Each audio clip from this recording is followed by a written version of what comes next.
Bonjour à toutes, j'espère que vous allez bien. Donc voilà une petite vidéo pour, on va dire, le week-end de Pâques. Donc je suis pas très en avance pour vous la faire passer, mais bon, on a le temps de préparer la composition de Pâques, même le lundi de Pâques. Donc un petit nid dans l'assiette à spaghetti qu'on connaît toutes, qu'on a toutes à la maison. On va travailler avec du sol. Donc là, on est sur du sol pleureur. Après, ça peut être un branchage assez flexible pour pouvoir justement donner une forme. Donc on commence tout simplement par faire une forme arrondie comme ceci. On va être à peu près sur du 20 cm de diamètre. En fait, c'est pour pouvoir vraiment la placer au niveau de l'arrondi de l'assiette. Donc on prend une branche la plus flexible possible. Tout simplement, on va former un rond. Et sur la partie la plus rigide, vous allez mettre un petit lien. Et après, uniquement tourner le branchage pour garder la forme. Donc là, vous le reproduisez facilement 4-5 fois pour avoir quelque chose quand même d'assez volumineux.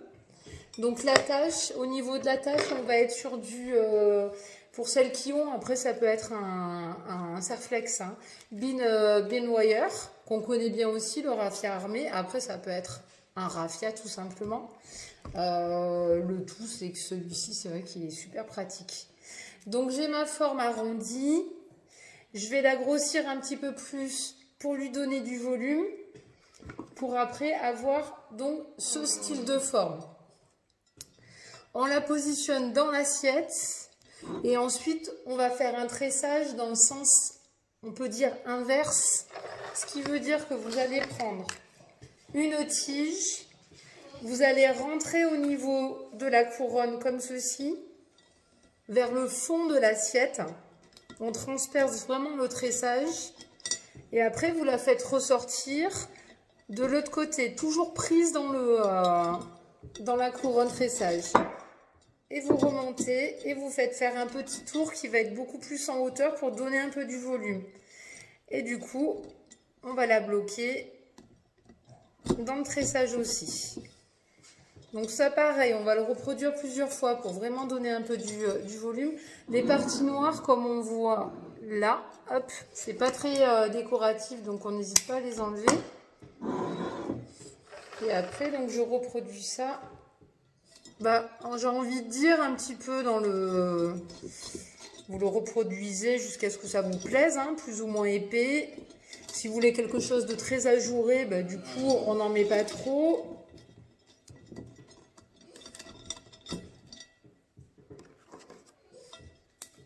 Voilà. On donne du volume. Là, celui-ci est un petit peu noir. Je continue.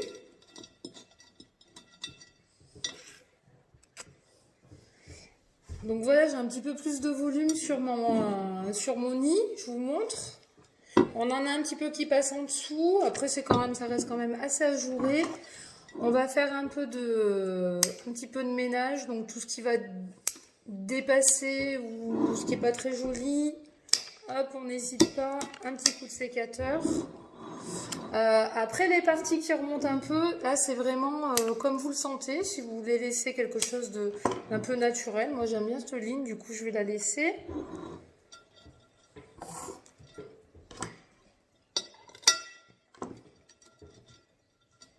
Voilà, donc mon nid pour moi il me plaît, donc c'est déjà pas mal. Je trouve que c'est déjà pas mal.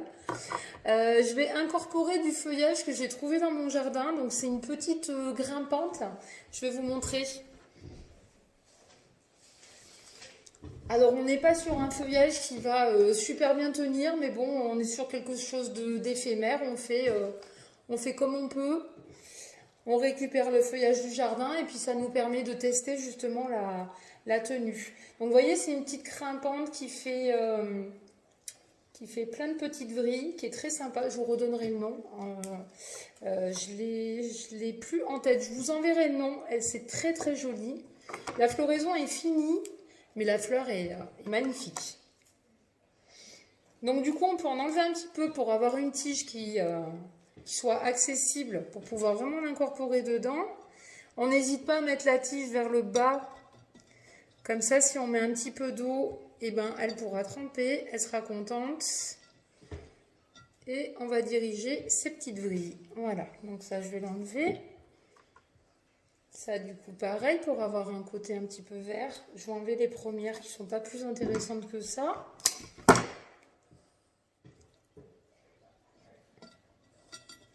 Et pareil, je lui laisse prendre la forme du nid. On est vraiment dans l'esprit Pâques, même si c'est un Pâques, une fête de Pâques un petit peu particulière, mais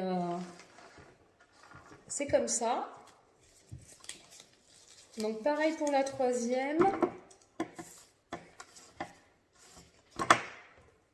On est sur du mouvement aussi. On essaye de bien répartir le feuillage pour pas qu'il soit tout du même côté. Hop. Voilà, là c'est très joli. Elle s'est bien placée. On a la petite branche qui sort. Moi j'aime bien quand ça sort un petit peu, que ce soit pas trop... Enfin ça dépend. Des fois j'aime bien quand c'est bien strict. Mais là on est quand même sur des éléments très naturels. Donc il faut qu'ils gardent leur... forme. Il faut qu'ils aillent un petit peu où ils veulent aller. Voilà, j'ai ma base. Ensuite, on va... on est dans l'esprit Pâques, donc moi j'ai pris des œufs que j'avais déjà colorés, donc j'ai pris des œufs que j'avais en stock. Vous pouvez prendre des vrais œufs du coup. L'idéal c'est quand même, alors c'est pas évident, hein. Là moi je les achète comme ça, mais c'est de les vider de cette façon, donc un trou de chaque côté, on souffle ou on aspire et on garde vraiment la coquille qui est pleine. Donc j'ai pris un petit échantillon, il y en a des gros, il y en a des plus petits, et le petit œuf de caille que je trouve toujours très très décoratif, très joli. Donc là sur la base, je vais mettre moi les plus gros déjà pour me faire une base assez, assez volumineuse. Et je vais les coller entre eux, bien sûr. Alors le pistolet il est là, hop. Je m'organise un peu comme je peux, parce que du coup, c'est vrai que j'ai tout monté, donc les outils, tout ce qu'il faut. Donc là, c'est peut-être pas très organisé pour que vous puissiez bien voir, mais donc je les colle entre eux.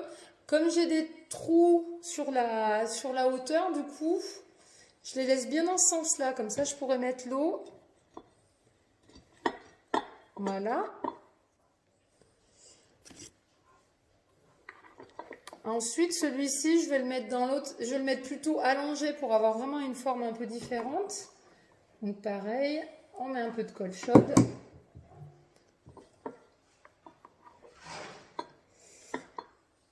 Voilà, et en plus ça me le bloque. Ensuite, j'ai un œuf orange, donc lui, on va le centrer.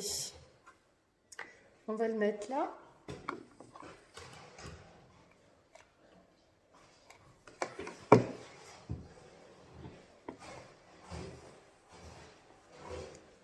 Voilà, je vous montre que vous puissiez voir un peu plus.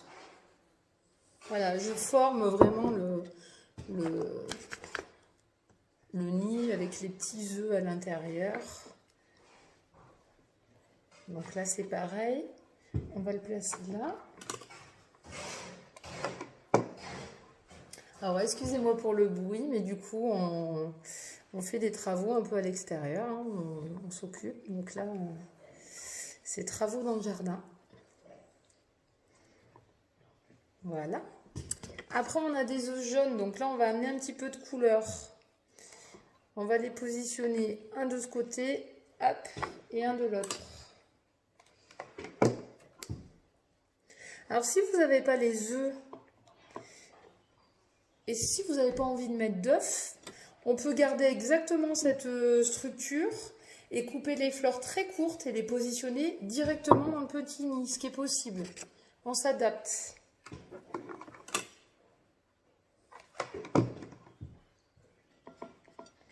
Voilà, celui-ci. Et ensuite, je vais mettre mes petits œufs de caille. Donc là, on est vraiment sur un côté décoratif. Ils vont amener un petit côté naturel en plus, parce que là, c'est vrai que ceux-là sont très colorés. Mais bon, voilà, j'utilise ce que j'ai aussi. Hein, donc là, je vais en répartir un petit peu de partout.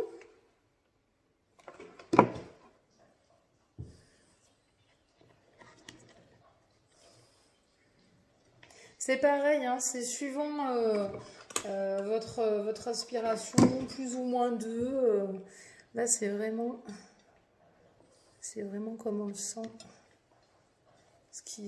Voilà, ce qui vous fait plaisir. Si vous aimez que ce soit bien garni, pas trop. Après, il faut bien penser que ça va être aussi, si on met des œufs, il faut bien penser que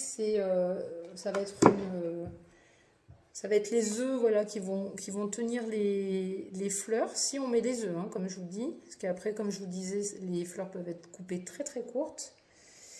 Donc du coup, si on part sur l'idée des œufs, il faut quand même en mettre un minimum pour pas que ce soit disproportionné. Des petits œufs de caille, on peut y aller, parce que c'est vrai qu'enfin, on peut y aller. Moi, ça me plaît, donc j'aime bien en mettre, parce que je trouve ça très beau. Je les trouve super beaux, les œufs de caille. Après, on peut faire tout en œuf de caille aussi. Hein. Mais bon, bonne chance pour les vider. C'est notre paire de manches. Mais bon, ça peut occuper des journées. Ah, celui-là est magnifique. Après, pour les fleurs, vous verrez, pareil. Hein, j'ai pris un petit peu ce que j'avais dans le jardin. On essaye de trouver des variétés. Je suis arrivée un peu trop tard pour les petites narcisses qui sont passées. Mais bon, j'ai trouvé des choses sympas.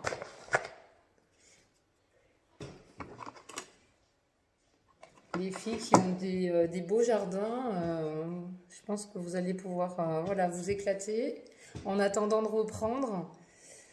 Les cours ensemble.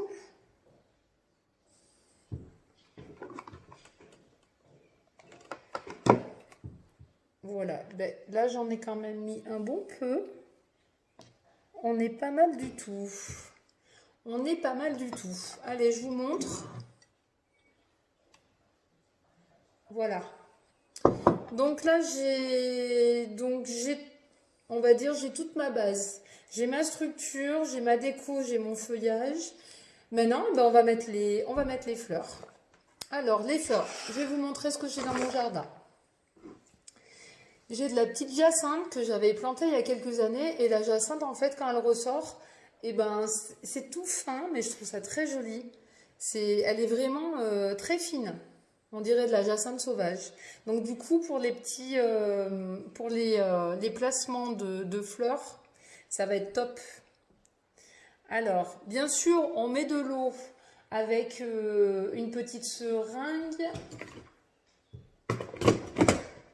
directement dans les œufs, si vous avez des œufs. Sinon, on met un fond d'eau dans l'assiette et on viendra bloquer. On peut se servir aussi du binoir pour faire une petite attache ou du petit fil bouillon. Bouillon, c'est celui qui est ondulé. Donc voilà, qui pourra permettre d'attacher les fleurs s'il y a besoin. Alors, je dois avoir un couteau dans le coin, sinon je prendrai un sécateur. Non, il est là. Hop. Je vais placer mes petites jacinthes en premier parce que celles-ci, elles vont être beaucoup plus hautes que les autres. Alors, on leur laisse un peu de hauteur. Donc, dans les grands œufs, elles auront plus de hauteur. Je réfléchis, celle-ci a une tige un peu épaisse, donc on ne pourra pas non plus. Voilà, on va la mettre là. Hop, on bloquera avec un... Voilà.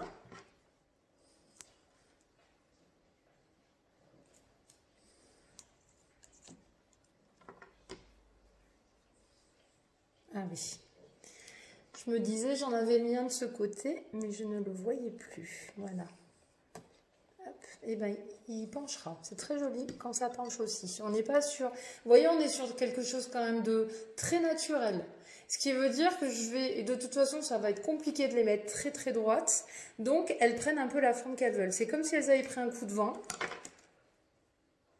Donc on les laisse faire, voilà, vraiment naturellement. Là j'ai mes petites jacinthes. Ensuite, j'ai un viburnum qui est en fleurs en ce moment, c'est une merveille. Donc je lui ai piqué quand même quelques fleurs. Viburnum ou boule de neige, pour celles qui connaissent, c'est ça. Alors il est magnifique, j'adore. J'adore, j'adore. Donc là, on va prendre les boules qui sont pas trop volumineuses pour pas non plus nous gâcher le travail. Donc j'en avais récupéré des petites. Voilà, celle-ci, je pense qu'elle sera bien adaptée. Alors le viburnum, j'ai remarqué que celui du jardin, il tient pas si mal que ça en fait. Hein. J'ai jamais fait le test parce que du coup, j'en ai chez le fournisseur. Mais ils ont quand même une tenue qui est bien meilleure. Mais ils tiennent bien. Ils tiennent bien, ouais. Enfin, tiennent bien, c'est pas non plus des semaines, mais on arrive à le tenir 4-5 jours. Donc pour une fleur de jardin, je trouve que c'est plutôt intéressant. Celui-ci est très mignon. Ah, il a gardé une petite bébête dessus. Bon, ok. Voilà, ce sera mieux. Alors on enlève les feuilles parce que du coup, on le sait, quand on laisse le feuillage au viburnum, ça l'épuise. La tête aura tendance à se ramollir 2 fois plus vite parce que forcément, l'eau va aller autant dans les feuilles que dans la tête du viburnum. Donc, celui-là, on va le raccourcir.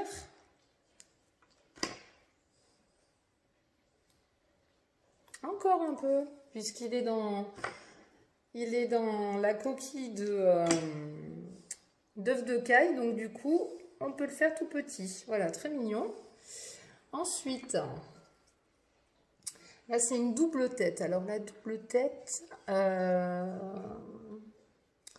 c'est dommage. Ouais. Je vais devoir les diviser parce qu'elles sont très, très grosses quand même. Ensuite, on a celle-ci. C'est vraiment très beau. Hein. Moi, j'adore cette plante.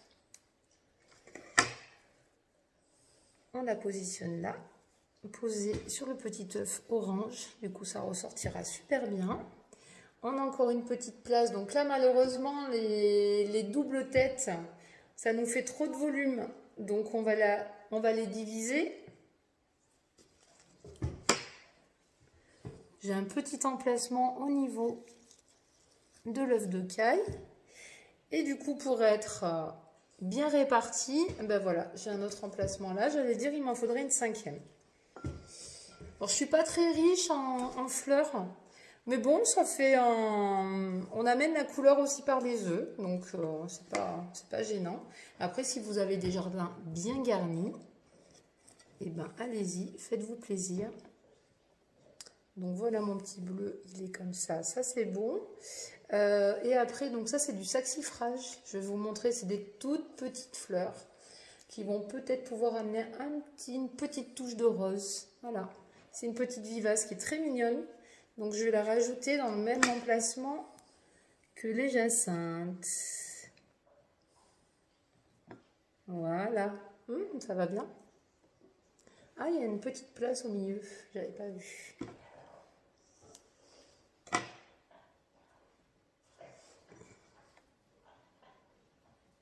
Voilà. Je fais un peu de nettoyage. Et la 3e. Allez, je savais que j'en avais pris 3. Alors, viens là. La petite 3e. Donc toi, je vais te mettre où?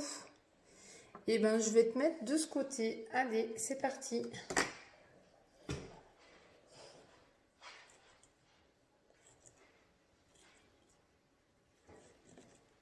Voilà. Eh ben, on a fini. Je vais vous montrer par le dessus. Vous allez avoir une vue, hop là, sur le dessus. Comme ça, vous voyez un peu plus au niveau de la répartition. Hop.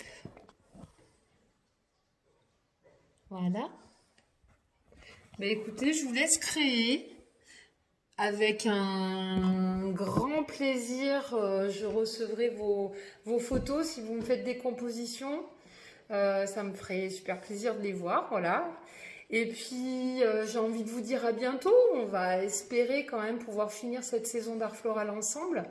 On attend le discours ce soir. On imagine bien qu'on va rester encore des semaines confinés, mais on garde espoir.